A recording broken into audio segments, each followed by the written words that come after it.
Hey everybody, I'm Nico. And I'm TK. And that makes this X's for Podcast, your one and only reaction show featuring these two guys.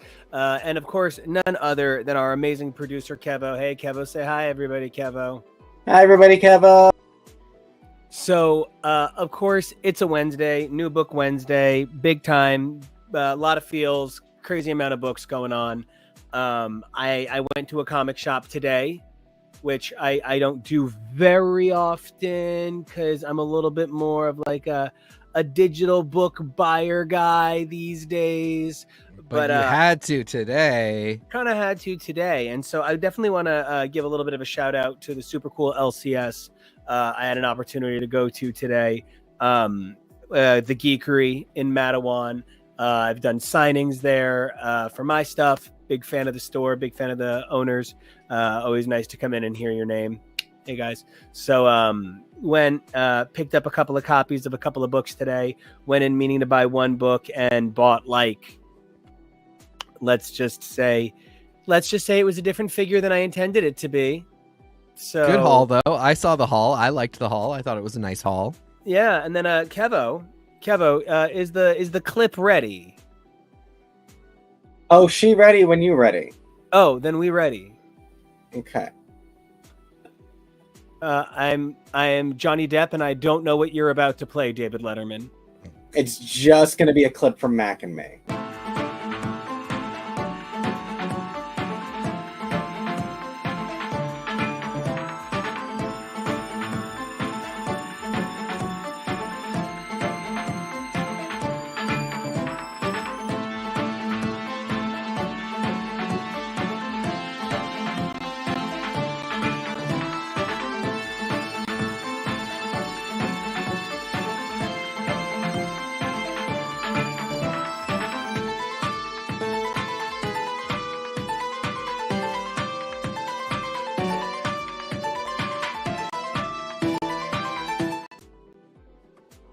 So, number one, big shout out to Hot Older Boyfriend, who took 14 minutes of video for a store we were in for 10 minutes.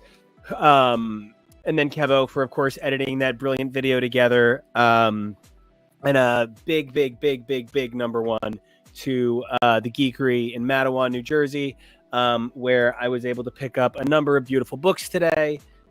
Number one, I was really happy to be reminded that when you buy a DC variant cover, the actual cover is inside.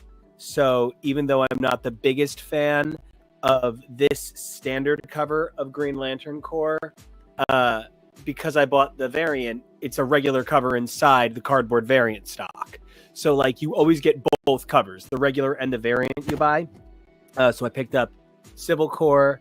I picked up, I finally got a copy of Last Halloween #1 physical because I had to do that. Grabbed myself a Robbie Reyes because if I don't, who will? And then I purchased 3 absolute Batmans. I do want to point out I got me a fancy blank cover for sketchinating.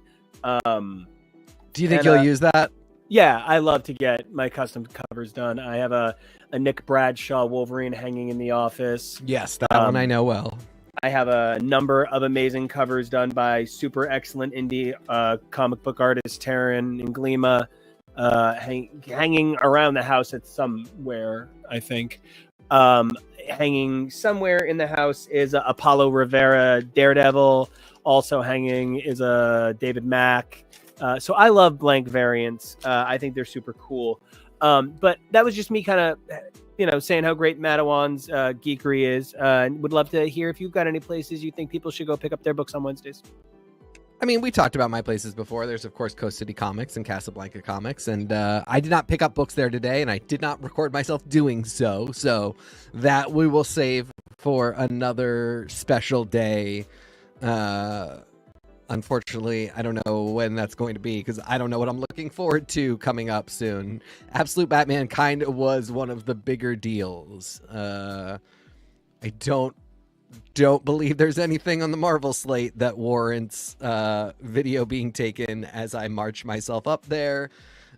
Certainly not for this. Charles Xavier has another secret about how he's the soul-sucking worst person on Earth book that's coming up. You know what it might be? You know what it might be cute to do it for? That Scarlet Witch cover with Matt. Okay, I was thinking about doing it for. I kind of maybe want to pick a different comic shop in my area and start doing you've this got some other Wednesdays. great ones. You got Zap Comics. You've got other ones that I don't know. Well, and like I've got flex time at work now. Yes, and that's my I'm favorite gonna shop. Spend it on Wednesdays. Yeah, and yeah, exactly. And so I might do 8 Deaths of Spider-Man. Oh, that's cool. I could get into that too. We are ending with a whimper, not a bang, but we could start out this next phase by banging. You know, one of the things that I find so frustrating about the nature of what's going on. So, like, I again was lucky enough to be in this this LCS. It's super great, and the owner was talking to the other employee there. I'm not sure if they're both owners or like, I don't know exactly, but like, so they're talking and they're like, okay, is that ongoing or is that mini? Is that ongoing or is that mini? And they're like, oh, it's got Spider in it, so it's ongoing. And like, that is one of the things that I feel like occasionally makes life really hard. So like I see over in the chat, Dreamer at DC Comics is here with us. Hey, Dreamer, big fan of the character and your work. And one of the things that really makes me think about is like my joke about I had to buy the Robbie Reyes book or no one would buy it. And I feel the same way about like characters like Dreamer. If you're not out there on the ground floor making sure characters get that kind of attention, making sure characters like Dreamer get the attention they need, it's gonna keep being inundation with books with the word spider in the title getting all the glory. And I need to be honest, my 8-legged 6-eyed friends, no. I get where you're coming from. Yes, no matter what, that's always our responsibility. I think as fans of a certain character, of certain characters, I think it's always important to show up. I don't love a lot of the rhetoric where it's like, hey, this book could keep going if you guys buy it and talk about it, because that's a fine line. That can't be our responsibility. In the same way that, you know, a lot of us go vote in. I'm voting in a district that is going blue no matter what, and I'm in one of the few states where we split our presidential votes. So my district will go blue, and the Democratic candidate will get those votes.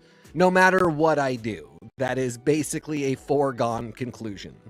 And, you know, in primaries, who's going to win the primary is usually a foregone conclusion where I am. And so I always show up. I always vote. It's always important to exercise that civic right and civic duty. But I also never sit there and go, if I don't, for whatever reason, if I were unlucky enough to be somebody who couldn't get work off, and, you know, because we do not have a national voting holiday in this country and plenty of people do not vote because they are not able to leave work, I would also not feel like I was endangering the Republic. And similarly, there are times where there's characters and books that I love, and I'm thinking to myself, I've only got $20 to spend on comics this week. I can't justify buying this book when I know how Marvel is. And those are weeks where I don't feel bad because the relationship is such that my enthusiasm, I don't feel like, is always rewarded. That's something that I play DC heroes and villains. It's a silly little match 3 game, and today started the new battle pass. And I think Cyclone is the new character. I have to double check who it is. I think it's Cyclone. But I was talking to series contributor Peak Jonah, and I was saying how I have bad luck in that game. I've been playing longer. I'm further in the story. I do more daily challenges than him by like 30%, honestly. But Jonah has 7 or 8 more 5-star characters than me. And it's because I get a lot of duplicates. And so like some of it is I'm probably going to play that game less because the odds just haven't ever been in my favor. And that's okay, because I can walk away from that and still get match 3 excitement and DC mobile game excitement wherever the fuck I want. But I can't do that with characters like Dreamer. I can't do that with characters like Robbie Reyes. So when it comes to shit like Spider-Man having, like, Spider-Man prints himself, like, Spider-Man prints his own fucking money. It's like back in the 90s when Disney did Disney dollars. Spider-Man is sending you Spider Venmos, and it is just a beautiful thing. And so I find myself fascinated that we're in this position where they're advertising this new Amazing Spider-Man run, as they should. You should advertise everything, especially if you're proud of the incredible creative team like this team should be. But one of the things that I'm thinking about is, like, they're advertising this run that's basically going to sell itself by virtue of the 3 letters that represent it. And there's this sort of like, oh, well, I mean, of course, they have to promote it, but, like, do they? Yeah, I mean, it's a similar question I have with, I think they could have spent a quarter what they spent on Deadpool and Wolverine's promotion, and made basically just as much money. I think it's really important. I think a huge thing now is it's really important for the actors and the people involved to go do press junkets, because those get clipped and put in shorts on social media. And then the biggest thing is, like, Patti LuPone and April Ludgate are selling Agatha all along because they're so funny. Patti LuPone eating the Deathwing rather than apologizing to Madonna is why some people are watching Agatha all along. And that's not the same kind of money in the bank as some of the ads that they run for shows like this. So I do think it's important to advertise, but, like, doing a real advertisement, doing a real promotional campaign around Daredevil being in the Scarlet Witch book, to me, feels so much more important, because that is 2 really niche characters for comics. But Russell Dodderman drew that cover, and that issue could be fun. Doing Halloween stuff around Crypt of Shadows, around Werewolf by Night. I know there's a couple other spooky ones coming up, but promotion of comics is a really weird thing. They do really spend a ton of money on stuff like Spider-Man, where it's a foregone conclusion that that's already the biggest book of the year. And meanwhile, there's plenty of stuff out there that I'm like, people could be having fun with this and getting a little more into it if Marvel was saying, we're excited about this, we want you to read this. Yeah.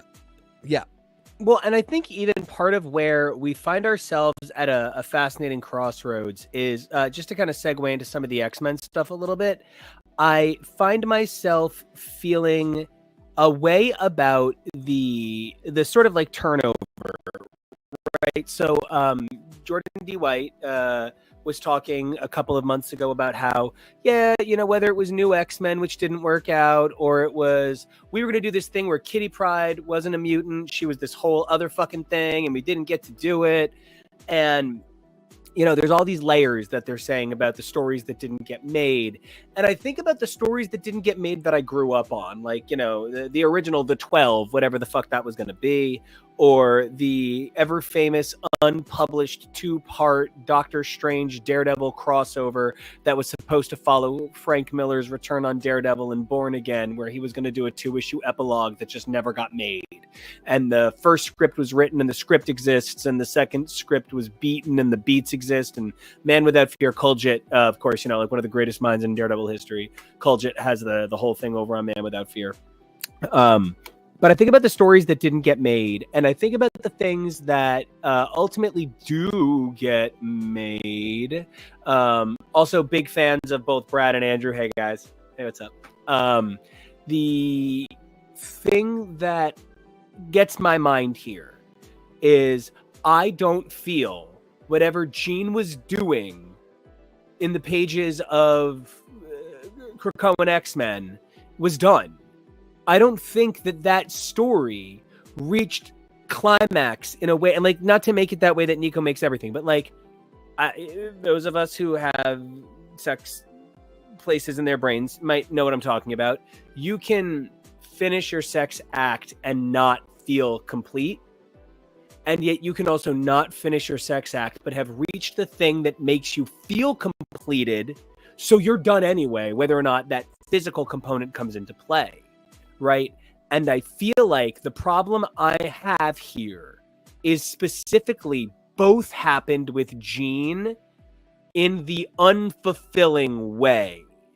Phoenix achieved this big, orgasmic, bigger than she's ever been, oh, so powerful moment in canon, but it meant nothing. We've immediately brushed past it. There's this thing that happened at the end of Giant Size X-Men. If you read it correctly, you read Classic X-Men #1 immediately following, and you read First Night, and it's like one of the greatest stories. I've been aping First Night my entire fucking life. I'm Jonathan Larson sitting in a basement not being gay, pretending that I'm not just trying to be Stephen Sondheim. Like, it really is that level of that story had an impact, right? So when you read it, it's all of this stuff about how, like, Jean's already kind of flirty with Logan, and, like, Warren's kind of flirty with Aurora, and there's knowledge of things that would come 10 years later in canon. But, like, that moment in Classic is so powerful because we have all of that other canon. Nothing has made the shitty ending of the Krakoan era exciting for me yet. So all of this Phoenix is learning from this great moment is like good intent, but the universe isn't supporting the book's floundering for me. And it's not the creative team, that is for sure. They're doing a hell of a job. No, and this was the most fun I've had with the book so far. It's just always in this sea of, like, it's like finding your favorite piece of art and you're like, it's so gorgeous, but it's in the middle of, like, a shipwreck and you can't go get it out of the, like, infested waters, but you're like, look at it there, it's so beautiful. This was a really good issue. I like what Stephanie Phillips is doing. I don't actually think it's a bad idea for Jean to be separate from the X-Men in space. I've got some panel clips here.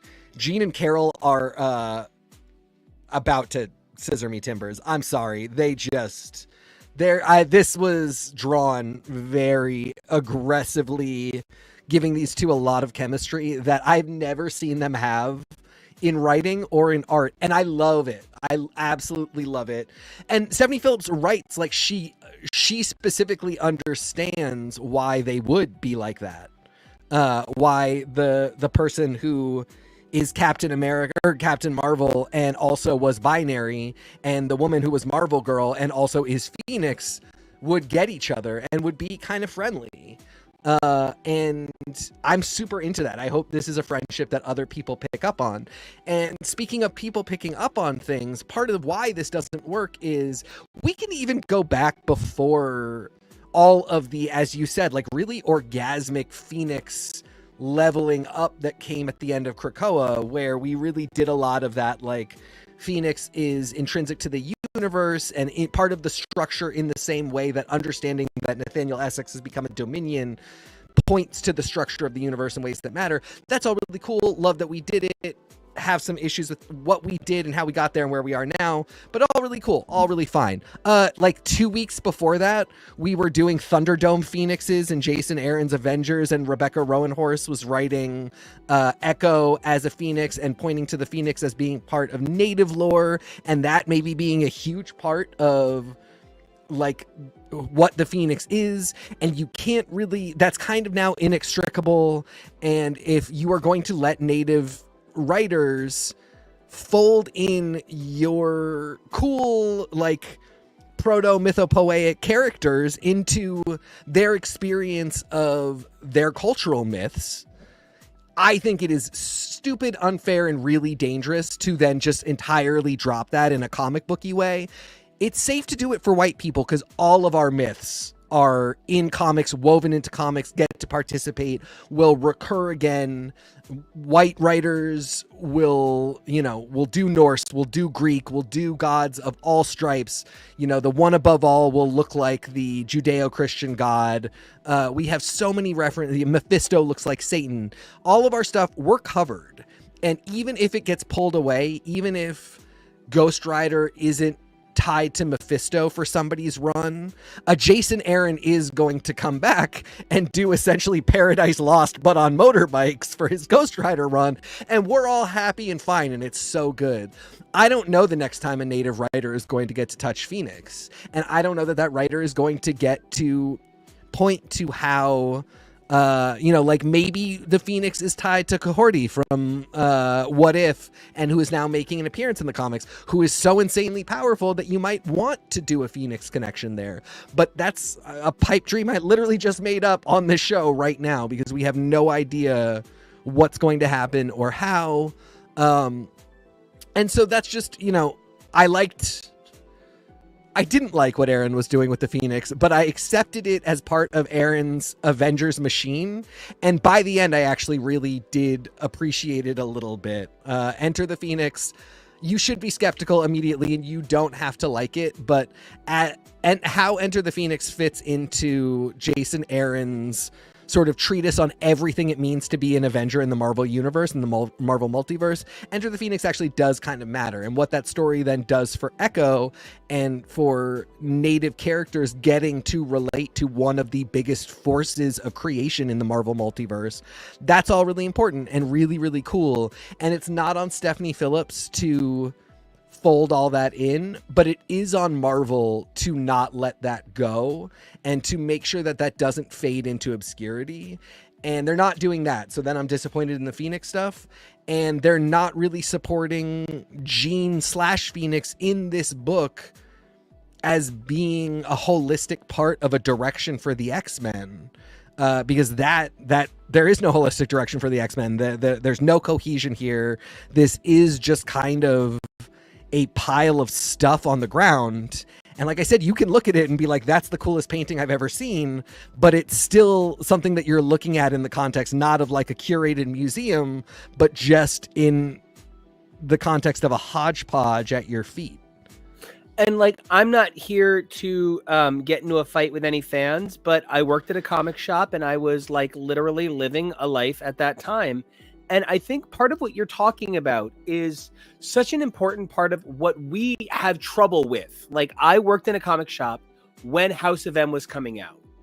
People fucking hated it. We had people literally coming in and being like, I'm bored. You just introduced the Astonishing X-Men. You just introduced the new Avengers. You're in the middle of introducing this Young Avengers thing. This whole era of storytelling change is going on. And even if even if my timeline is a little, like, it was that moment of moving forward. And now you're doing an AU about things we've all already experienced. Great. But now I have, I'm lucky enough to have younger friends that read comics, and they come in and they talk to me and they're like, but I grew up on AVX and I love AVX. And it was Battle Royale and Hunger Games for the Marvel Universe when I wanted that. And do I think you're wrong? Yes, you're wrong. It's bad. But do I have the patent on accurate comic reviews? No. So is there a whole lot of room for a whole lot? Ed Brubaker, like so many, one of my favorites, Christos Gage. So many brilliant people contributed to the era of AVX, even if they're not on the actual book itself. And I think, things that we don't love do become the canon. My hair is bleached right now for further bleaching, and my tattoo appointment is set up because I am aping Nate Gray, one of the worst characters in the history of comic books. Age of Apocalypse was awesome. Nate Gray is universally reviled. People think he is so stupid. They also hate Adam X. These are two... I'm sorry, and I don't want to disagree with you, but there's one thing you're very wrong about, and that is I know somebody from New York, and her favorite character from X-Men is X-Man. So... Oh, I mean, I know I'm not alone, but I'm like the Never Nudes on Arrested Development. There's literally dozens of us. I'm just botching a Community joke left and right. Oh, you're doing a Brita joke. Thank you. You did great. You're not the one who Brited that. Oh, Kevo, I love you. But yeah, I mean, like, I'm fully here for having trash opinions. Like I said, I think Adam X is fun. A lot of 90s stuff. Blood Ties is one of my favorite crossovers. There's so much stuff that people just did not like about the 90s that I love. And I'm not here to say, let's return to that because it was good and we need to return to that level of quality. I am here to say that comics often reflect the time that they're in ways that when you reflect on that time later and reflect on the elements that the comics were pulling out, you can actually do something cool with. And I think a bunch of that will be present when people in 10 years reflect on From the Ashes. But like, I love Nate Gray. I headcanon cool things about Nate Gray. I pull some of the best panels, some of the funniest ideas. God bless Nico. He let us do Nate Gray and Peter Parker having a glorious Christmas a couple years back. Like, there's ways that I have come to love this character, but they are none of them because the character is good and the things that I love were just like objectively something anybody could point to and be like, you gotta love this a little bit. It's the work that I did. And similarly, I think that people will be able to reflect on, you know, like even Exceptional X-Men this week. I think there were a lot of moments that I was like, yeah, like I get the whole idea of throwing the M gang sign. I get what they're trying to do, and I think there is something there, and I think there is some kid reading now who feels a little bit Underground Railroad about their queerness and feels like there's a little, like they're somehow communicating in ways other than speech with other queer people around them, because that's how they have to do it, and they're seeing this reflected in the X-Men comics and they're loving it, and they're going to come in 10 years and say like, that meant a lot to me. And I love that for that kid, and when that kid figures out a way to pull that into their fandom and maybe even their creative pursuits, I will support them 100%. But I do still think the writing is not the best when that comes out. It's a lot of that in this era. And I mean, Sentinels overall, to me, Sentinels is like somebody comes to you and says, I'm giving you the highest quality ingredients in the world. Make me the best apple pie. And then they give you like a Wagyu beef steak.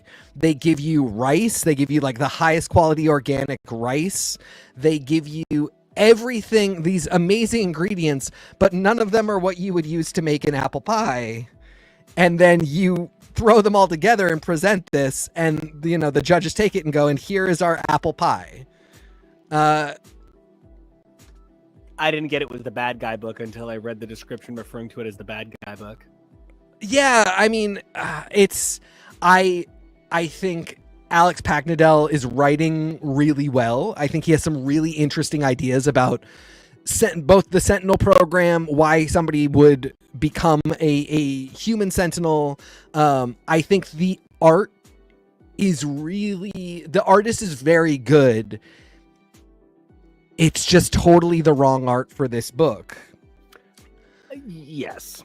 And again, I point to, we last left Omega Red, and like there's some people that I'm like, okay, if you're gonna make Apocalypse a villain again, Apocalypse was still wanting to punch the X-Men a lot of the time when he was their biggest ally on Krakoa, because that's how he shows love. He was beating the shit out of his own children who were beating the shit out of him. Like, that's not a domestic violence joke. That's just like, this is where we are. So Apocalypse, if we're gonna see Apocalypse throw down, sure. Omega Red was like one of the gang with X-Force. Omega Red was kind of a good guy. Like, he's obviously an anti-hero a little bit, but like Omega Red was a good-ish guy. He was good. Like, I really liked, and it took, Ben Percy worked to get him there. That was a lot of that run. Like, he spent the time, and you got to sort of see the complicated life of somebody who works for another superpower that doesn't always do the things that Americans do. And now it's just Omega Red the villain. And yeah, there's there are shades of gray because of course this is the villain team, and Omega Red is a little he's clearly trying to have dialogue with them. But for me, I'm like, why is Omega Red not in Alaska or on Forge's X-Force? I mean, I purposefully caught up on a bunch of books today so that I would feel confident on talking. I didn't, you never know what's coming up on this. And I mean that really like funny positive, but you never know what we're going to talk about. Because I brought up Exceptional out of nowhere. Yeah. So I caught up on everything as best I could. I was like power reading until, time. And one of the things that I really thought about with some of these books is I'm thrown off by how little is happening. Exceptional X-Men, Phoenix, Sentinels, X-Force 3, not X-Force 4. They all sort of felt like good time have a conversation books. They didn't really feel like they are quite as hungry for progress. Consequently, I feel like books like X-Men are exclusively concerned with progress and rely on referencing earlier issues, rely on referencing earlier character beats. Like, there's a reason that we don't use nudes from 10 years ago. That's misleading. And acting like you can just reference Giant Size X-Men, Jean and Emma, and Nuff Said for an issue of X-Men, which is still a good issue of X-Men, is just not on the path. And I feel like Exceptional X-Men, X-Force number 4, although again, 3 a little bit more than 4, we're treading water. And we're treading water in a universe about evolution. There is nothing less dynamic than projecting a common future. Look at how mad that made Ellis when it came to Meredith. You're ordinary!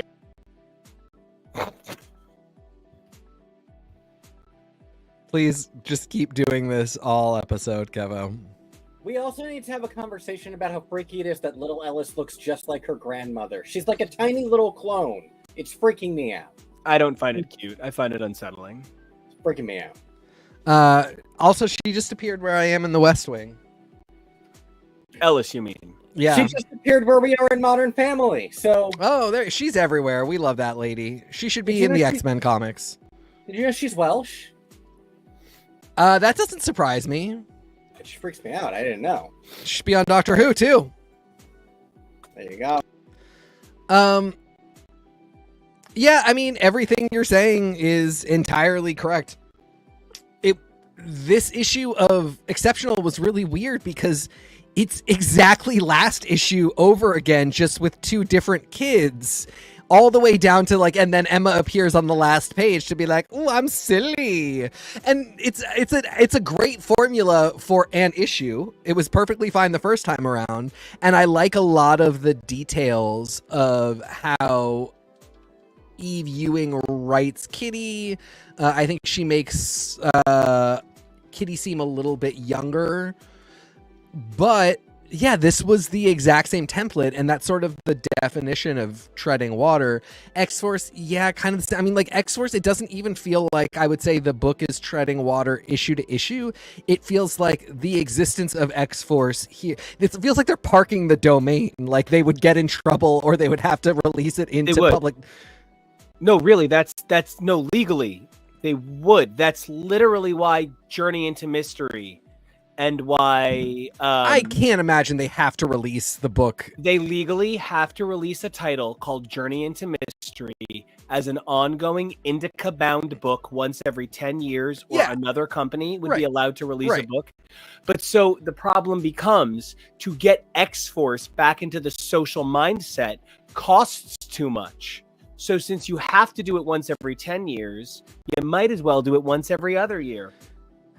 Yeah, I mean, sure. I can understand the logic behind that. But yeah, it feels like that's where they're going with this, because this book, I mean, like, it's perfectly fine. It's not, and God, Marcus Toe art. I hate having to talk this way about a book that features Marcus Toe art. And Marcus Toe art of Betsy and Rachel, like, there's so much setup here that feels really good, but the book is doing anything. The only thing the book is actually doing that makes me laugh, and this was more issue 3 than issue 4, every time Nucleo says Nucleo, I picture it being you saying meatball. Kind of. Yeah. I mean, it is absolutely a little too much even at times, because like I long have thought that sometimes when we have characters like Whale on the Hulk, it is a little bit coming after people who do not have the same mental faculties, right? And so I sometimes feel a little funny because like, no, I really do like what I have some nicknames, and I really do like to Steve Holt in excitement when people say my nicknames or I do something good and I'm praised. Praise kink sue me. So I really do get like the desire to just be a human Pokemon and just run around screaming your battle cry.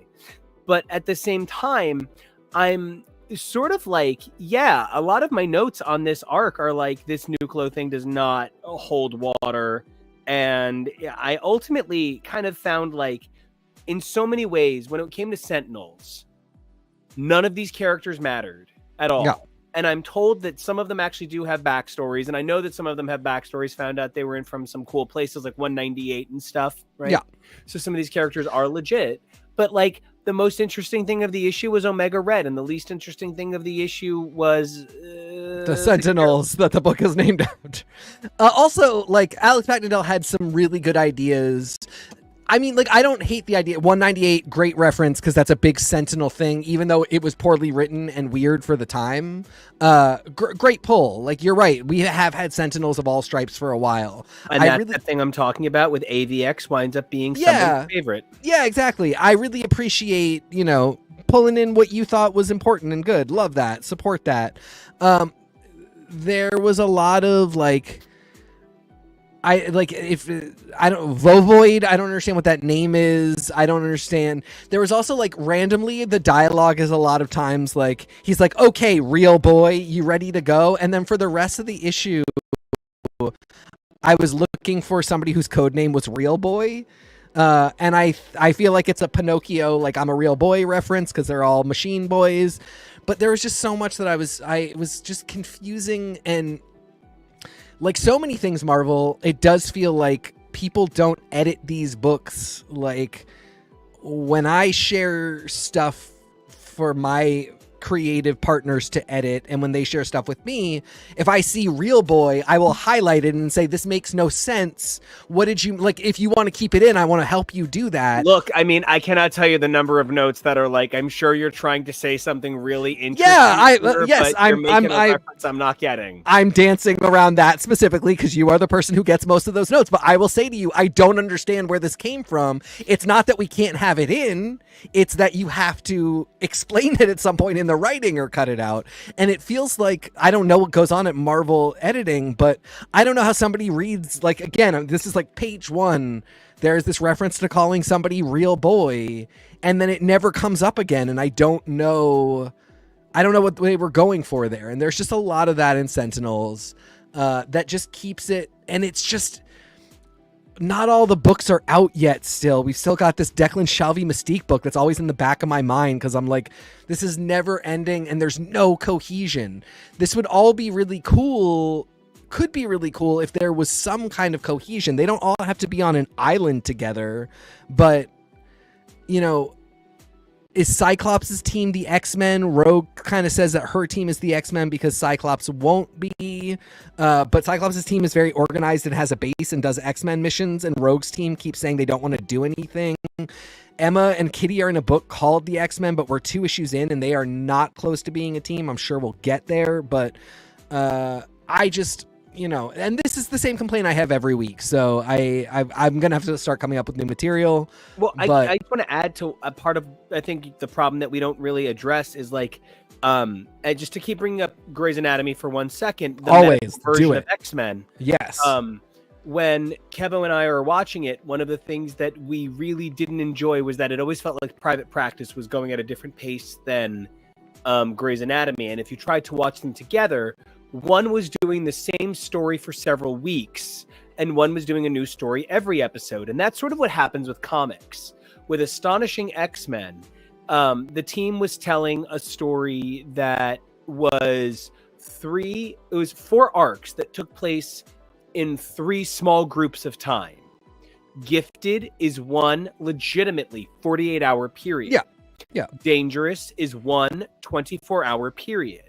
And all of Torn through the end of what the fuck is the final arc called again? That one, We Are Bullet or whatever. Yeah. That has to be about 48 hours. So all together, because it's one night and then one day. And so like all together, Astonishing X-Men takes place in roughly a week across what we have been made very clear is 3 years of storytelling. Yeah. And that's what's happening here. X-Men is doing a major mission a week, it seems, because X-Men is at issue 5. But Exceptional is going so slow. I'm finding I sometimes get so mad when I'm sitting there and I'm like, can you get off the preacher curl? I'm going to fucking lose my mind. Can you get off the preacher curl? If I sit here waiting for you to do one more rep, I'm going to die, man. And that is sometimes what it kind of feels like in an X-Men on issue 5 world where Exceptional is on issue 2. Yeah, the staggered start is tough. It's also like the confusion of some of these books are like, I got off this island and then my book started the next day. And other books are kind of indicating it's like been 2 years. Yep. Like it has to have been a really long time. Dazzler feels like he is like trying to get her life back together several years later. Yeah. And there are a lot of things that like just structurally life couldn't go back to being this way without a significant amount of time passing. It's just all over the place. And I understand neither of us is naive. Some of this just is how comics work. And you can have things coexist like this, but I think we are in a place of there's too much, there's nothing to focus on. You know, we got that splash of X-Men, Uncanny X-Men, and Exceptional X-Men as a preview. Literally, it's one splash page of all of them. And they're slightly compartmentalized, but they're all on the one stage coming towards you. And it really gave this indication that, like, Tom Brevoort and his crack team were bringing you the next era. And crack, that explains it. I don't, this is not, it's not, these are not doing a beautiful ballet together. They're just all being published this month. And that's tough because like when you say they're just being published this month, I'm still paying for them, aren't I? Yeah, exactly. And you know what? Here's why it's a lot tougher for me personally. I would like to make it about the most important person in the room. Because now I've been cursed. Thank you. Let's just focus here. I've been cursed by the only ever so slightly second most important person in the room. Get on back here. Because you made me start reading DC. Oh, yeah. And now they're doing a really good ballet.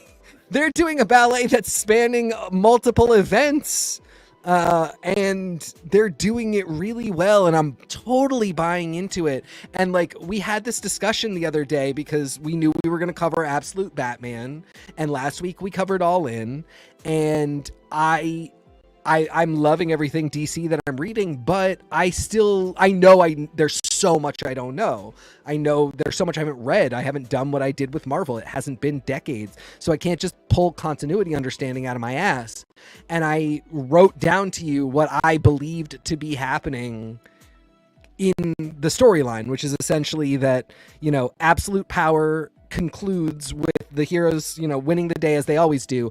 But part of the sacrifice is what the Flash announces, which is that if he's going to stop the invasion of the multiversal horde that Amanda Waller put together as a sort of backup plan, that he's going to have to cut them off from the rest of the multiverse. So now we're not going to have access to all of the other universes in the DC universe. We then start the All-In special, and we go through that with Darkseid opening up another universe, and a very specific universe, and that being the one where Absolute takes place. And none of this is explained as straightforward as I just did it, but it is written really well into the text that you actually absolutely can get it just based on reading 2 or 3 issues. And just like, you don't have to struggle for this information. You really can figure it out very easily. Where look through Judgment Day, look through Sins of Sinister, look through Blood Hunt. Tell me if you can figure out what the consequences are, and then point to if you see them immediately following the event. There's always a thing, like, you know, we get the incredible fusion of Ajax and a Celestial at the end of Judgment Day. When's the last time you saw that character, everyone? That was a cool looking Kaminoan from the prequel trilogy. And when was the last time you saw her? Doom is now Sorcerer Supreme. And I know we're getting One World Under Doom, but that's... I still don't think we actually have a date for that. So we're weeks past the last issue of Blood Hunt, and I don't really know what the consequences are other than the Avengers feel weird about Blade. Did I really buy 52 issues of comic books for you to tell me the Avengers feel weird about Blade? Well, and that's even part of my problem. Like, and I mean this with love, because I got 2 very different reactions from my feelings on the 2 very different books I got as a result of All In, or the end of AbPow. Yeah. Which, again, they're interwoven. That's the ballet. That's what I'm talking about. Yeah. You know, really, Green Lantern is a little bit more pulling from end of Absolute Power, and Absolute Batman is pulling a little more from the start of All In. But that's like a whole bunch of continuity that was stacked into a structure from which all other things can flow in multiple books. I'm just like, DC nailed it. And I really, anyway, sorry to interrupt you, but I'm so effusive about what a good job they did. And it's difficult because they're not my home team, and my home team is fumbling the ball. It is so tough. And because like I've had a week, just like a personal week where my brain has had to really try to grip ideas that it occasionally struggles with. And in the process of gripping that, I've recognized the succinct excellence of duality. Marvel is my universe, but right now DC is my publishing brand. I feel like when I open a Bat book, I feel good. Like, and this is so much an overshare, but like, I joke with Kevo all the time that like, there is very little that feels better than, as Liz Phair would say, baby, like your favorite underwear. And like, when you put on the pair of underwear that makes you feel the sexiest, that makes you feel the best, there's nothing that compares to that. Like, you feel good in a way that's private and secret, and it writes the things under your skin, right? And that's my relationship with Marvel. Marvel is the universe that writes the places under my skin, right? My blood is Marvel blood. I will be a Marvel zombie till the day I die. Hey, Caster Soto. But like, right now, the company that is making the compelling, beautiful books, I'm not getting Mark Waid's Daredevil or David Aja and Annie Wu's Hawkeye, right? Matt Fraction, obviously, you know, the frack for clear. I'm not getting those books, or the Aja Brubaker Fraction Iron Fist, or even the Kare Andrews Iron Fist. I'm not getting these stylized, beautiful books that exist to serve an identity. The James Robinson Scarlet Witch. I'm not getting these books of stylized, like, I'm not in a world of Pepsi ads. There were still eyeglassware ads that didn't care what it took to look cool. They did their muted tones, and nothing at Marvel is doing those. Instead, I have Boy Wonder, I have Zatanna, I have Hellblazer, I have War Journal when it was coming out, although War Journal ultimately kind of fizzled out. And I've always been a daddy kind of boy. Like, I've always been like, I'm 38, but like, if you show me a hot 55-year-old, yo, daddy, what's up? Hey. This redefinition of Alan Scott as the literal king of all daddies is the most insane thing. And so, like, end of the day, if you're asking me my religion, it's Marvel. But if you're asking me my political alignment, right now I'm voting DC, because DC is making the books that feel like my heart will feel better when they read it. It's really funny. I'm trying so hard to go through my Marvel library and figure out. But yeah, I mean, it's very, I think, like, and this is always the thing where it really does have to be both writer and artist and everybody firing on all cylinders, and frankly editorial. I think there are a few things that come close, but like, I think maybe probably the best book they have right now in terms of that very focused direction, stylization, great writing, Fantastic Four. And it's, I just want to say, on the same level is Scarlet Witch by Orlando. It's a book that does not care if the panel makes sense. It's just really a good story, and that's the hallmark. It's a twofold problem with that one. I'm not quite sure I buy the creator, and I'm not sure I'm buying what he is selling as a creator.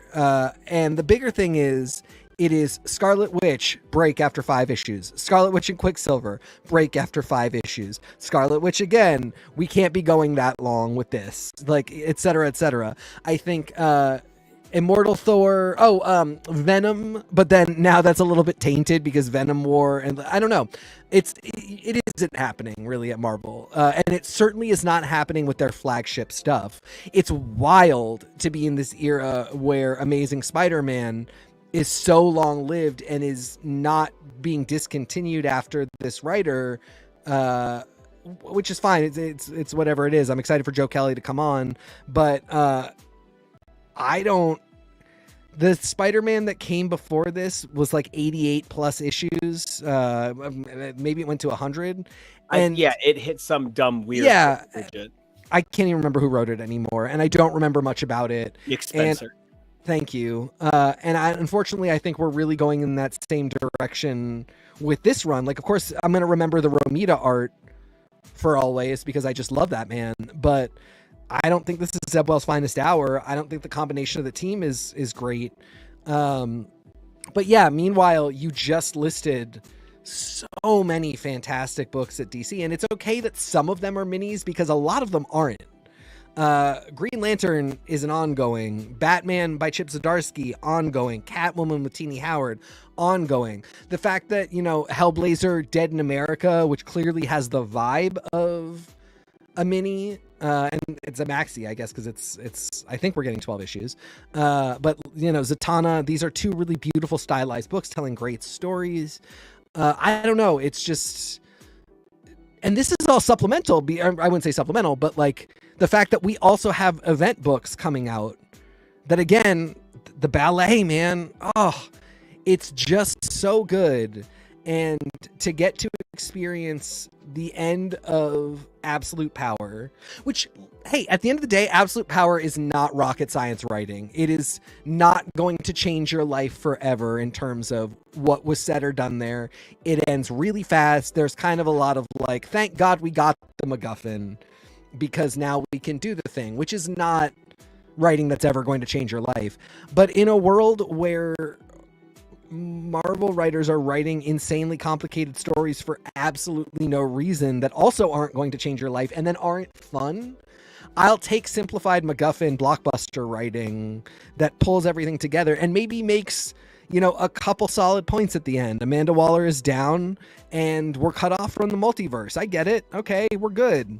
And then, we are just starting this really cool era with, in this universe, Green Lantern Corps. What is it? Civil Corps? Yeah. Thank you. And Absolute Batman, both of which just Absolute Batman was uniquely fun and fantastic. Green Lantern had a lot and was fun and cool. I am very surprised. God, this is so mean to say it like this. I'm very surprised LaRocca is still working.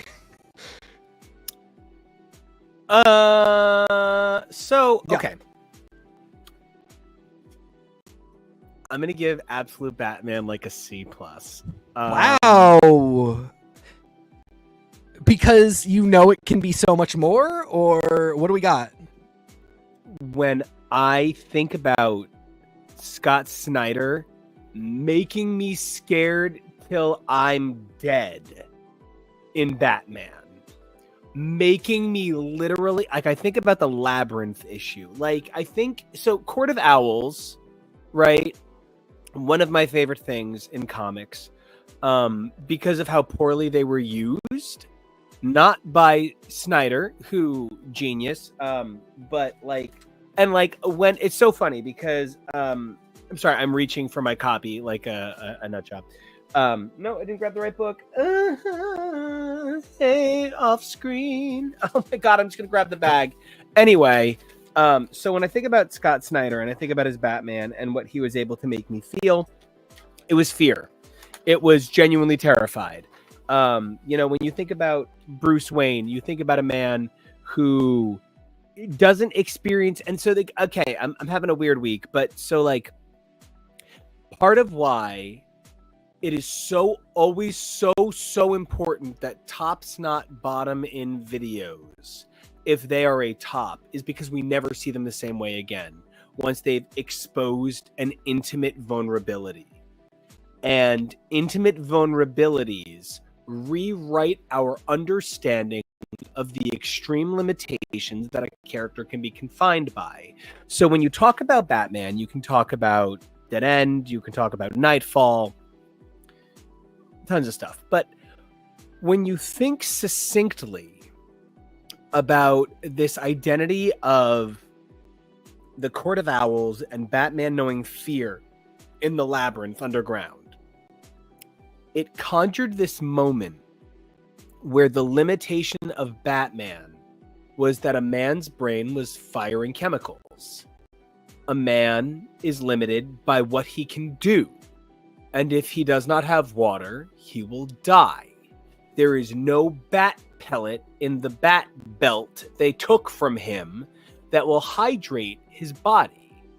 And for all of this succinct quality of reminding me fear that this conjured, I felt maybe like Snyder, who is my favorite comic horror writer of all time, with American Vampire, Skinner Sweet, one of the greatest villains in the history of comics, and also one of the greatest protagonists in the history of comics, one of the best characters I've ever read in any medium. Of course, Raphael Albuquerque being one of the greatest artists of all time. Hey, Long Halloween, what's up? I felt this was a big screen adaptation of Snyder's Batman in a way that didn't honor the source material. I'm not saying this was Zack Snyder, but I'm saying this was not Scott Snyder for me. I get that. I definitely hear what you're saying. This is, to me, an interesting one because this is since we started this folding DC into our coverage, we have read no fewer than 3 different Batman origins or early Batman stories in which we are still constantly dealing with some version of the son of the very wealthy and like Gotham focused Thomas and Martha Wayne is murdered. The Thomas and Martha Wayne are murdered. Their son, has to reckon with that under the care of Alfred Pennyworth, uses his riches, does some form of education, becomes a great detective, becomes an incredible martial artist, becomes Batman, blah, blah, blah, blah, blah. The fact that this subverts that so entirely, for one thing, one of the biggest comments I saw was, okay, well, this just isn't Batman then. This isn't Bruce Wayne. Because if it's not those things, it's not Bruce Wayne. And I find that interesting. For me, it's really cool because this is one very special universe that is so fuckety by its definition. We were introduced to the fact that this exists by the fact that Darkseid showed up possessing the Spectre, and being really freaked out and cutting into this other universe where immediately we send Booster Gold, who can tell that everything is not right. So we are dealing with very much a very different universe. Not, for so much of DC, it's not what if, it's we actually did this whole universe and then we shut it down. And now we're reminding you that we know it exists and this is how it can exist. And also the one that we're currently in can exist. That's why it's Elseworlds and not What If. Right, exactly. But it's like Earth 2 wasn't an Elseworld. It was just the DC universe of the past that they had to reckon with. Things were slightly different back then. Marvel, it's no matter what weird shit Captain America was doing while punching Hitler in the 40s, that's the same guy. That is the same guy that is in John Michael Straczynski's book right now, trying to figure out like Black Swan events, I guess. I don't know.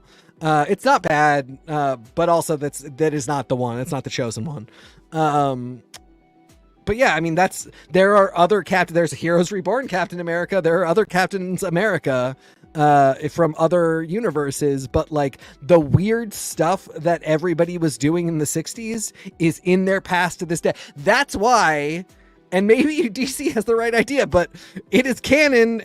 We looked into this not just when it happened in the past, but in the 90s when Onslaught made us look at it. Professor X is like, oh, God damn it, I really want to fuck Jean. And that same guy's past is the same thing in DC. That's another Batman, and we don't ever have to deal with that Batman again if he says he wants to, take advantage of one of his charges. That's another Earth, and like our primary Batman is not that guy. But in Marvel, we're always dealing with that. So anyway, I do love that this is this is an ultimate universe for them. This is really, things are incredibly different. And so we get this Batman that is incredibly different, whose origin is incredibly different, whose Thomas and Martha are incredibly different, who excels at the level that the primary Bruce Wayne does, but in different fields. Nick Dragotta, he's also hot as fuck.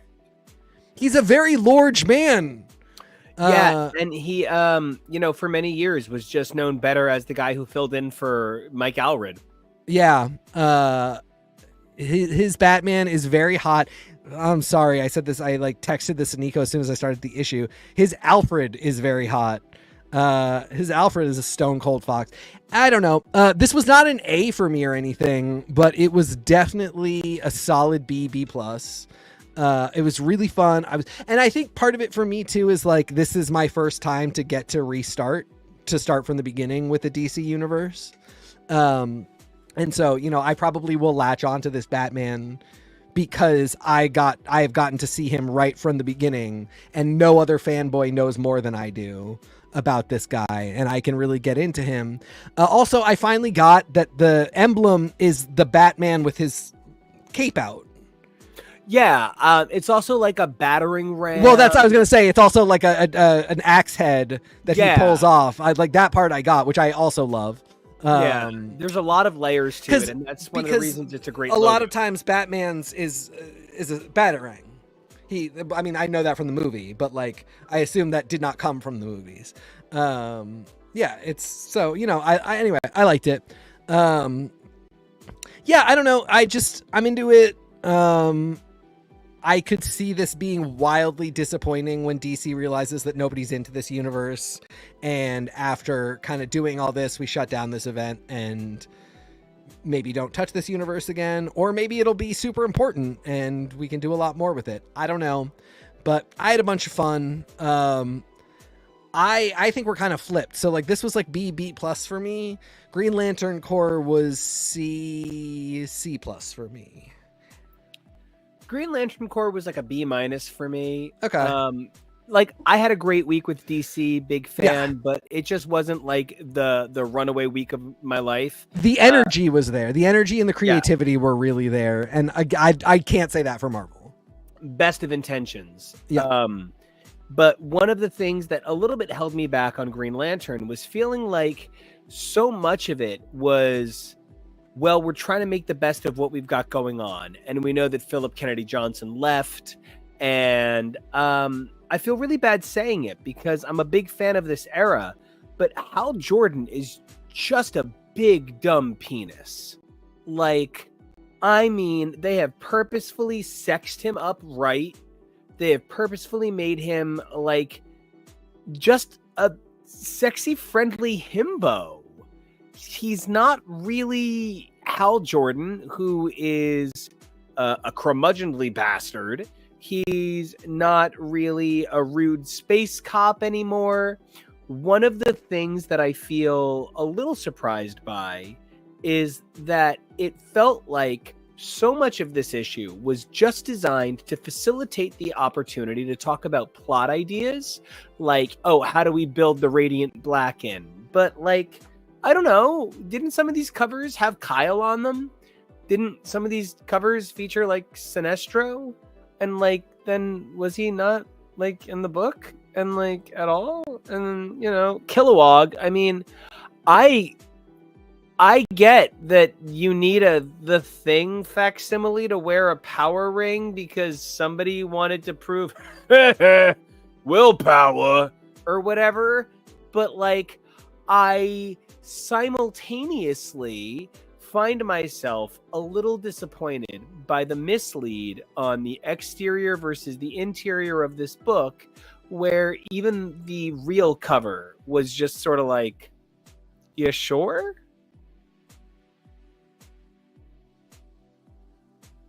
Try for me again. I can't deny any of that. For me, this is exciting because this is a payoff of a lot of work. This is, I think we were back in like maybe February when we started doing this with Green Lantern, and getting to kind of know those characters was very exciting. Seeing the payoff on Jon Stewart's journey being folded into the status quo was really interesting. The Kilowog thing is a great example because I have no attachment to Kilowog. I know he exists. I know he's a Green Lantern usually. I don't know why he's a Yellow Lantern here. And like, that's a perfect example that like I have Who knows?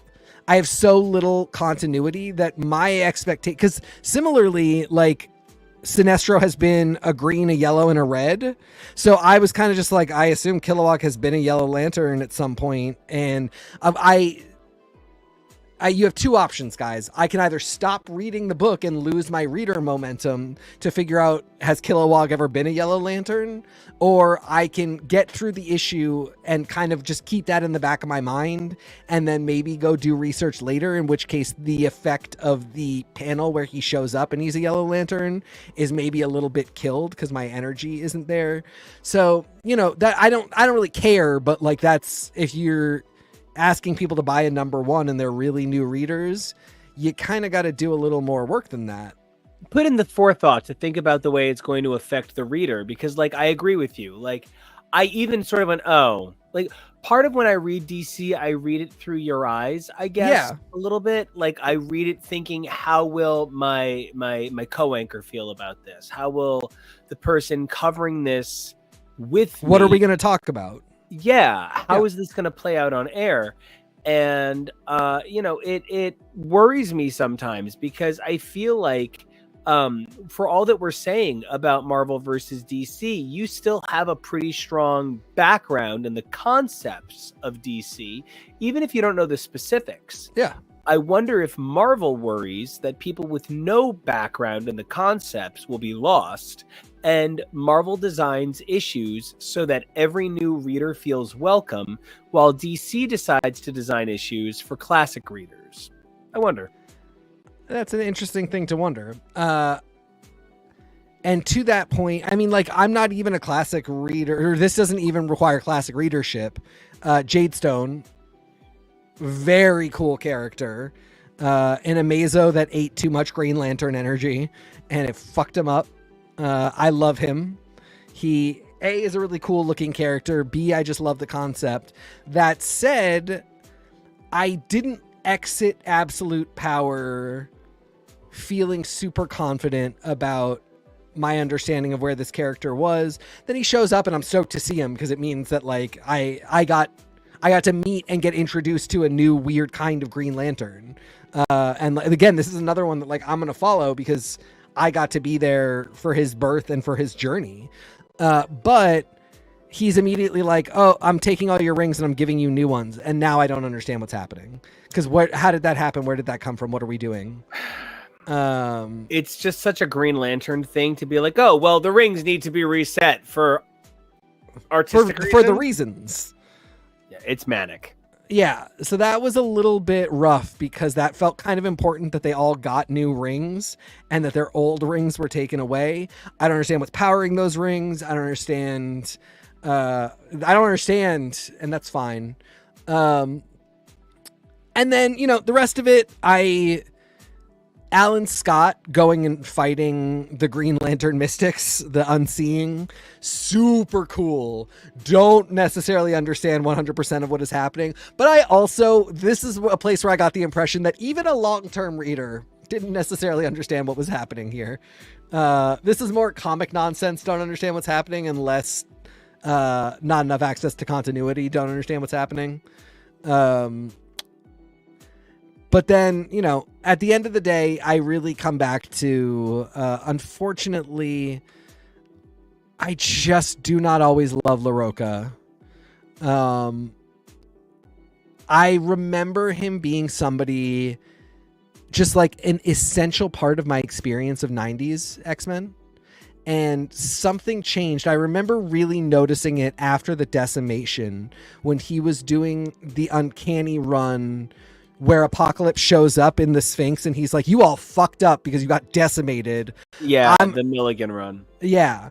LaRocca's art there was when I started to be like, oh, he started doing something really, or I guess it's even earlier than that. I guess it's an Extreme. But right in that era, I started to be like, his art style really changed. It felt like he maybe was an early digital adopter and went much more process based.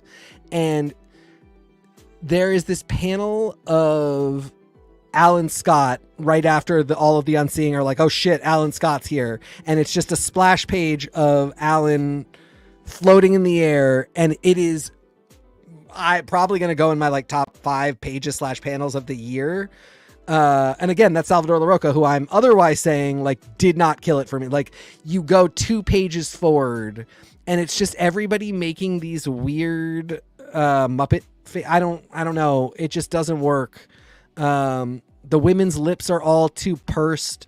The men are always grimacing, but like, it's not, I don't know. It's just weird stylistic choices. And it's not a lack of talent, because again, this Alan Scott splash page is just absolutely gorgeous. Like, it's also the angle that he's drawn it from. There's so much about it that's right. And then it's just, there's other stuff where it just so is not my jam at all. And I think it has to do with what we look for from certain art and art styles.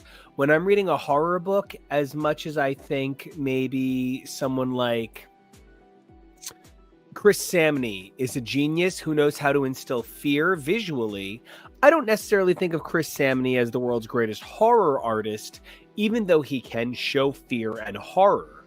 And I think that LaRocca, for all of his very prestige, dramedy, network TV kind of vibes, it falls a little short for the HBO big ideas of Green Lantern. Yeah, I hear exactly what you're saying. And this will just be an interesting book to keep following. I think I expected it to be a little more hardline different than what was going on in the Green Lantern books prior to this. We talked about it and I was like, oh, I think this is going to be them doing the Peace Corps. And it seems even like that's the language they're talking about in terms of what they want their function to be as Green Lanterns on Earth. But then they're really still and like it even says, like at the end of this issue, it says like the stuff that's happening here is continued in Green Lantern 16, which of course it is, because that book is ongoing and brought us to where we are now. And so it has to keep up with it.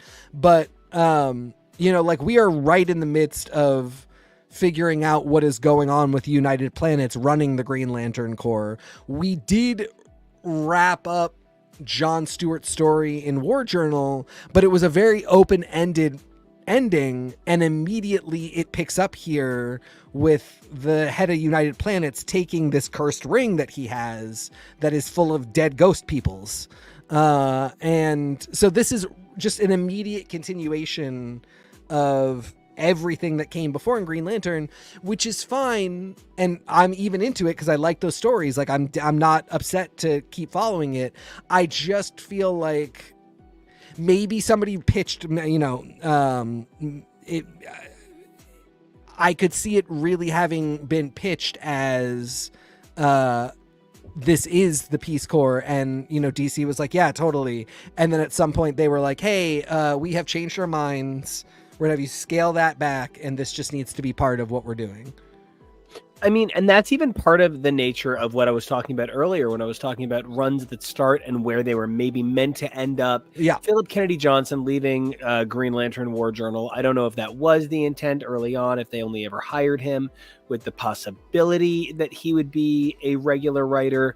But whatever form it took that led to this, major presence in the DC offices, to leave very suddenly in this title that he was so hugely associated with, it's going to leave me wondering what led to all of that so quickly and so dynamically.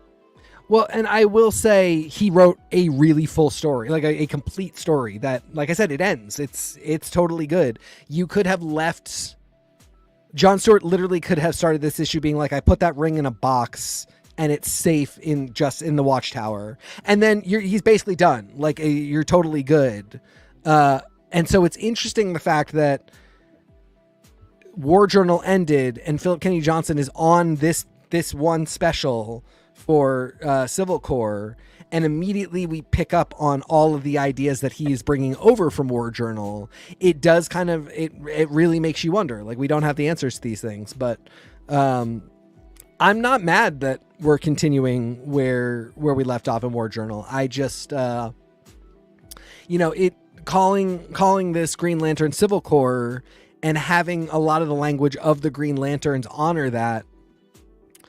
My only thing is it's really counter to then what the book actually does, which is just continue this Green Lantern story. That's not a bad story. It's just why did we use this language? Why did we make these decisions?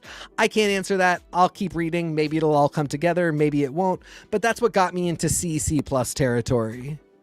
Yeah, and I think I really agree with you on not just your reasons, but that ultimately, as somebody who maybe hasn't read a trillion issues of Green Lantern, even as somebody who has read a trillion issues of Green Lantern, like, I wet myself when Black Hand shows up, like a big fan, major fan, but like, if Black Hand showed up next issue, I would be like, oh, why are we just forcing him into this run? Like, how does that help?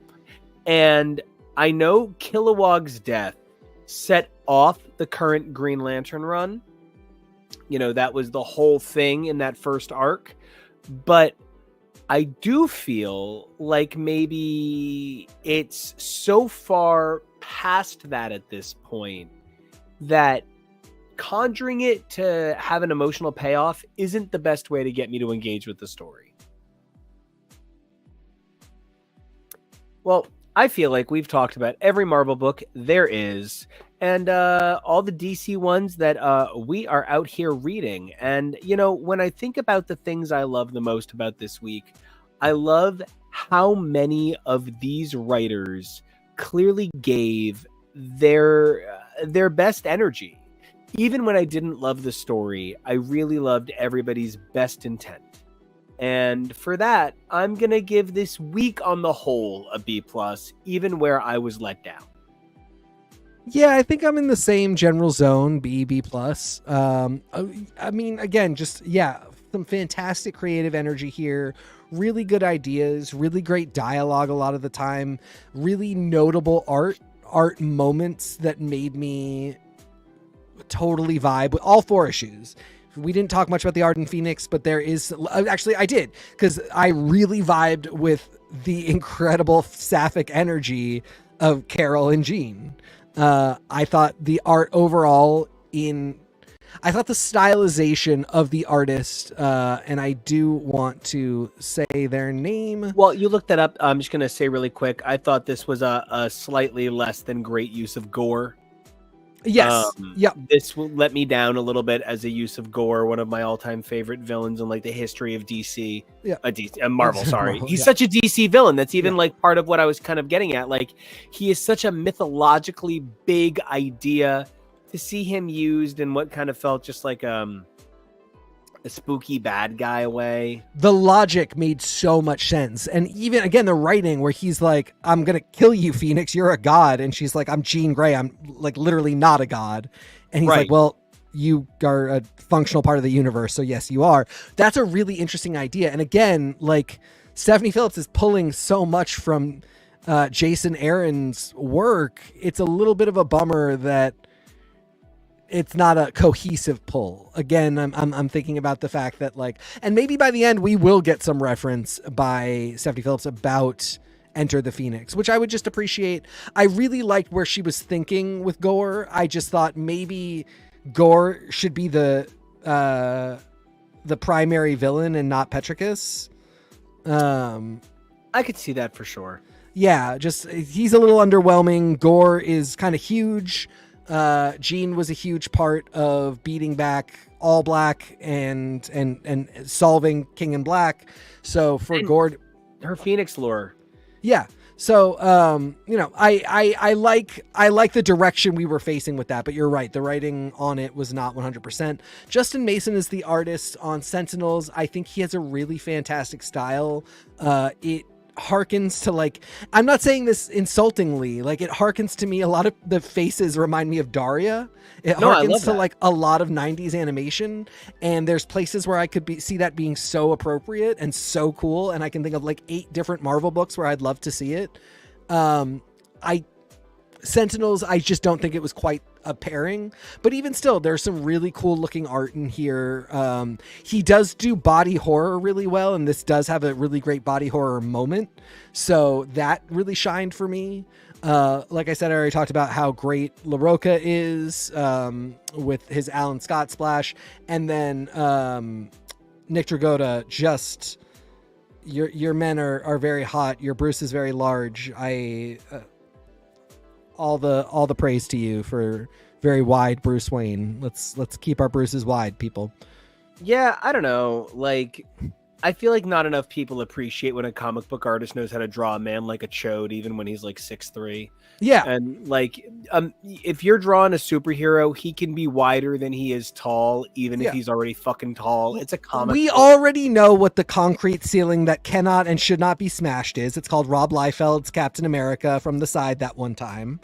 You can't do that. We all know that is a level we shan't be approaching. Every one of us has seen an image of Sam Sulek and said, okay, but in real life it's disgusting. This is just a comic book.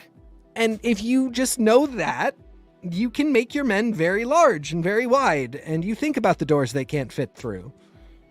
You know, one of the doors that I do think that DC and Marvel are getting closer and closer to fitting through, and I don't even mean that quite as the joke that I'm clearly trying to sell it as, is I believe in many ways they are setting themselves up for really beautiful crossovers. Now, this is my theory, and it's just my theory, but with the ever burgeoning reality that DC is going to have to deal with as many Batman and Superman, Screamy Willie, and, I don't know. I'm going to start naming Mickey Mouse classic shorts and no one's going to know what the fuck I'm talking about. So I'm not going to keep going at it. But Duck Fuhrer, like when Donald Duck literally did an entire cartoon making fun of, Hitler and the Nazis, because again, Disney was not an anti-Semitic man. He literally did cartoons about how stupid Hitler was. He was just a gross, horrible man. But when we are thinking about the fact that Mickey Mouse is entering public domain, when we are thinking about the fact that Superman is entering public domain, I think that Marvel and DC are going to find themselves needing to work with one another to keep ideas fresh, to keep ideas compelling, to keep ideas different and new and special. What's more interesting than a temporary universe where Phoenix and Green Lantern can work together as the Green and Fire Corps? And then when the 3-year later event isn't out of continuity, and we get the best versions of all of it, and they introduce the out of continuity character that we all fell in love with, Flame Obsidian, the Phoenix Green Lantern that every one of us just can't get enough of. And they're added into real canon in that one-of-a-kind special real crossover. And then 5 years later, the ongoing universe occurs. And then 5 years after that, they do a special experiment where some Marvel characters stay in the DC universe and some DC characters stay in the Marvel universe. And I am pitching them 30 years of new stories that I'm sure every motherfucker that has walked through that door with those IPs in front of them has already pitched 1,000 times. Mark Waid is the best voice at either company some days, and I'm sure he's pitched all of this and more. I do love the idea, though, that we have to eventually head back to something like the Amalgam era. We already know we've got those Omnis coming out. Marvel and DC and other companies too, but Marvel and DC lost their trademark on the word superhero, which is fine. They didn't really care. It's common parlance at this point. But I don't know, they are inextricably linked. They should have they should have delegations that work together, and they should produce something fun. And it's, of course they compete, but they don't really compete. So they should collaborate. And hopefully we are moving towards that. And hopefully it can be a kind of flagship of the fact that, with there being no ethical consumption under capitalism and no real free choice under capitalism, we can at least have a little bit of fun with the entities that we have when they are based on creative pursuits, where thinking outside the box like that can lead to something interesting. And hearing thinking outside the box is so important to consider, because one of the things that I am hoping that Marvel notices is what has so many of us upset about X-Men is that if your big moment in the book that you're touting as the thinker is the Avengers show up, yikes. Oh no, you want to tell me you're edgy? You went gone. I don't know, tattoo the script of a Serbian film on your back, and then I'll think for a minute you've got problems. So, I'm finding myself fascinated by the fact that DC does not want me to think it has any problems, but Marvel wants me to be like, your problems are so sexy, when your problems are really plebeian. I don't know. I feel like Marvel also kind of wants you to be like, we're having a ton of problems. Give us your money so we can fix our problems. Please, we're so poor. you can be a jazz faggot and you can listen to Diana Krall, or you can listen to Esperanza Spalding, and like both of them are completely valid arguments. But Diana Krall, as a little white lady doing I Can't Give You Anything But Love, did not reinvent the wheel. And Marvel is in a period of time where their concern is certainly not reinventing the wheel. In fact, one of the things that Marvel wants you to do right now when you open a Marvel book is they want you to feel like this is home. They want you to recognize the topography of the landscape, and they want you to engage with the identity of a Marvel you recognize. Whereas DC sees that the DC you recognize is unfortunately lost to, I don't know, and I'm being facetious and rude and certainly playful, but Kmart's and PlayStation 1s. And I think that Marvel has had the luxury of excellence for so long that they've forgotten what it means to struggle for market dominance. And I really truly hope that shows like ours no longer giving Marvel the permission to operate not reaching my emotional needs. I hope that shows like ours jumping off the Marvel zombie boat really forces them to catch up to DC, because DC isn't perfect, but DC's at least giving something a little bit stronger than Marvel is right now. Couldn't have said it better myself. Well, then there's nothing left to say. Kevo, tell me though, you haven't said too much. You don't read too much Marvel. You don't read too much DC. You just read the looks on our faces and figure out when to press buttons. But speaking of what it is that you do that is so special, we are a unique show because our programming is so across the board, and you sort of like secretly absorb all of the things that we say, and you are going to have an opportunity to turn that into some amazing content on Friday, when we take all of our comics love and our TV love and roll it over into Agatha. Howl along. And as somebody who loves how the Marvel Universe has taken all of the pieces of Agatha, and I don't know, I'm really angry that as somebody who is I'm way too financially minded for a Democrat and a liberal, so I pay attention to Forbes. I'm so sorry. And I had the ending of Agatha All Along spoiled for me by Forbes. I'm not fully convinced, but I know what you're referring to. Well, because I turned to you and was like, can I spoil Agatha for you real quick? You know, and it's something that makes watching television so tough in this day and age, and at our age, because when you were like 12, I don't think you would have necessarily been spoiled by Forbes printed magazine on the ending of Agatha All Along. But unfortunately, where we live now and the age we are, something like that could easily come across your feed. So that's tough. It's been a really tough thing to watch weekly. I was saying to someone, I loved that we got to watch Echo all in one day. That was really cool. As this show has gone on, I've enjoyed it more weekly, but I don't know how it's going to shake out. So I don't know what to make of a lot of the things that we're getting as it goes.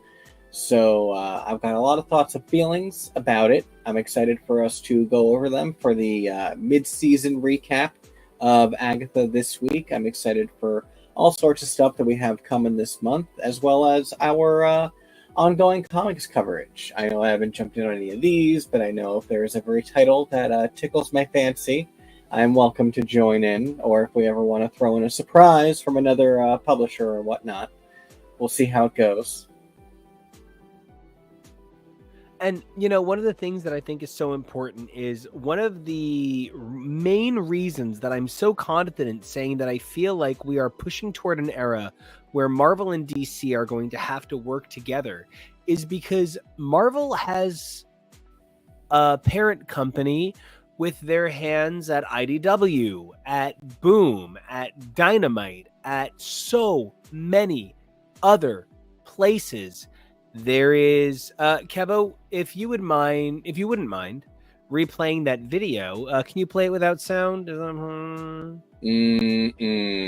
Okay, great. Well, in that video, at the very end, I grab a book off the shelf, and I'll be honest, I've never seen a more beautiful presentation of 1960s X-Men in my entire life than the special edition Penguin bound edition of the classic Stan Lee and Roy Thomas eras of X-Men from the 1960s. This hardcover is beautiful. There's a matching softcover that's maybe not as great, but with so many companies being so connected now, I'm talking about Penguin books, but Kevo, I know you're such a big Gargoyles guy. I'm a big Darkwing Duck guy. And I feel like we could do an entire Disney Afternoon ongoing comic verse of episodes without even missing a beat. And so I do hope we get an opportunity to talk about some of the incredible work coming out of IDW, focusing on some of Disney's best and undersung properties. And Gargoyles 30th is this month, so I'd love for us to talk about that. A lot of people who say they want Gargoyles to come back aren't even aware that Gargoyles is back and has been back in comic form. They don't even know. This is the second time that it's back in comics form, so I would love for us to talk about, our own memories of way back when and how we feel about stuff like that when it does these things and sometimes goes unnoticed, even when it does great. I feel very much the same way. One of the things that I have found so frustrating is I have a lot of really wonderful friends who stay, let's go with comic book adjacent. And they're sort of like, man, I'm loving Krakoa. As like a hip white gay dude who always votes for candidates of color, I love Krakoa. And I'm like, well, good news for you. It's time to vote, bitch. Because we are at a point where like so much of that quality of diversity is gone. And I'm certainly not making a joke about anyone at all. But TK, one of the things that when you came onto this show, you provided us wasn't just a sense of who you were, but a sense of, I really truly mean this funny, but like almost violent counterculture to the occasionally safe opinions we had. Because one of the things that I think sometimes fandom forgets is you can get fandom safe. Yes, if you are in the furry community, you are going to say yif, yif, yif. And that's wacky if you are watching Good Morning America. But if you're on Recon, bitch, you're basic. And I think sometimes one of the things that we did on this show was get too comfortable with the quality of evolution, and your involvement pushed this show to new places. And I would not have felt brave enough to push this show to be a half DC show. Hey, Dan Didio, what's up? I'm kidding. Don't call me Dan Didio. You have my number. You know what you did. And so I would love to know how you feel right now as we approach kind of like, I mean, you started at Christmas. You really did start for a Christmas special because you were just like literally the hottest guy on the internet. And I had to have you on the show. And lo and behold, now it's your show. So how do you feel as we head into kind of like your anniversary season, getting ready for what's going to shift the publishing content toward what is like a holding time? I mean, I do think about it all the time. Every time we get to Christmas, I do think about the fact that this is when I started. And it's a funny thing where it's like we are in this constant state of like there's always something we could cover from what came before and what is out there. And like we have these like, even like something that is kind of present, but also from the past is like something like Gargoyles. We talk about doing the DuckTales books. Like there's a lot of stuff that we still want to get to. You and I have some designs on some bigger runs from other companies, like taking some time from some really big past runs.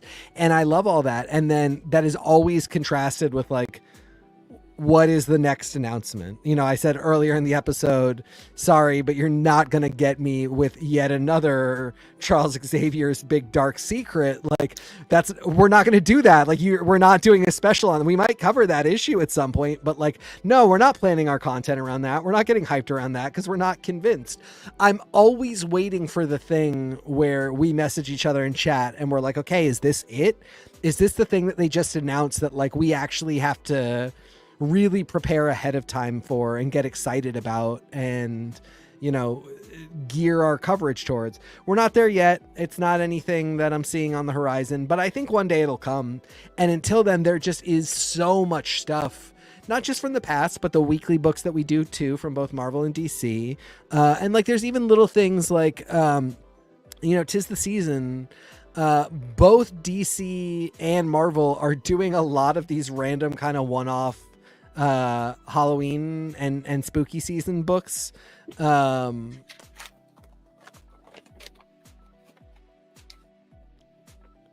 Wait. Yeah, I got you. No worries. Yeah, yep. That being out right now, that it's a Marvel Voices special on a Ghost Rider, but you know, they've got Crypt of Shadows is coming out. They have a couple other ones. There's a Zombies. And DC, meanwhile, has a bunch of them as well. And I thought it might be really fun in a couple weeks as we get to closer to Halloween night to maybe cover some of that stuff. And then, you know, we'll chill out for a little bit. We'll cover all the Thanksgiving specials that everybody's obviously going to do like they do every year because it's the most important holiday. And then, of course, it's time for Christmas coverage. And that's even a huge part of what is so central to the identity of what Marvel and DC do. They're always hoping to cash in on the zeitgeist that is promoted by the natural synergy of media.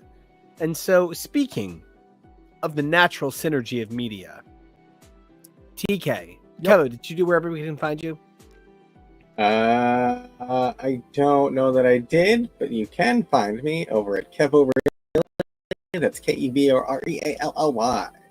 Brilliant. Now, TK, you know, I'm sure that everybody who heard your opinions on Marvel and DC this episode are, if they don't reach out to you, just afraid that they're going to disappoint you with their inferior opinions. Yeah, it's been 3 years of everybody being terrified of disappointing me. Well, as someone who is always terrified of disappointing you, let's just know where everybody can find you with your inferior Don't message opinions. me on any social medias at TK Elemental, and don't share your opinions with me, and then you won't have to hear me eviscerate them. So just don't find me at TK Elemental on all your socials. Nico, where should everybody not find you? Oh my gosh. So many of you don't find me, and then I swear to God, like 6 months or 8 months later, you find me and you say to me things like, just so you know, I heard your opinion on Fall of the House of X #1, and you're wrong. I'm sure Rachel's going to be the traitor. So... Girl, she has moved on. It's because you can't trust redheaded lesbians. It's true. And like, we don't talk about it. What am I supposed to do with that message in my inbox? Nope, nothing. So you guys never find me when the opinions are hot, fresh takes. You guys always find me when they are stale, cold buns. And if you guys want to check out my stale, cold buns, I'm kidding. Nobody can look at my buns. But if you want to send me your buns, I gladly accept ass pics at Nico Action on all your social medias, NICOACTION. If you want to check out more amazing mixes like the original instrumental mix you hear that I am referring to now as X Adventure in the background, you guys can check that out at Nico Action Music, NICOACTIONMUSIC. That is, of course, on YouTube and on SoundCloud, but there's a couple of other things you guys can do. If you guys want to know what we think about Agatha all along, you guys can check that out over on Friday. There is, of course, an enormous drag streak that runs on this show. Don't forget to check out amazing drag in your local community. If you're out in Chicago, check out Luxurious Temptation. If you're here in Jersey, you should definitely check out Crystal Envy. TK, any local badass queens? No, they can talk to me first, and then I'll promote them. I love that. But if you want to talk to a king from Maine, you should definitely check out Jake, TK's incredible partner, who has been on our show multiple times at Omega Sentinel. Super badass, super amazing. And until then, 3 things you guys can do for us. We love it when you guys like. We love when you comment. We love when you subscribe. We are really big fans of praise. I mentioned my praise kink earlier. Definitely hit me up. Tell me I'm pretty. I really need it. But then there's 3 things you guys can do for us, for yourselves, which sort of still sounds like it's something for us, but because it is. But 3 things you guys can do for us, for yourselves. Number 1, stay safe. It's a crazy world out there. Number 2, be brave, because who you are is amazing. So keep being who you are. But number 3, evolve daily, because who you were yesterday, we love that. Who you are today, we can't wait to spend time with them. But who you are tomorrow, that's the dream. And until we get that opportunity to be with you then, we're going to be here at X is for Show on all your social media, X is for Podcast, HTML, and more. And we'll see ya.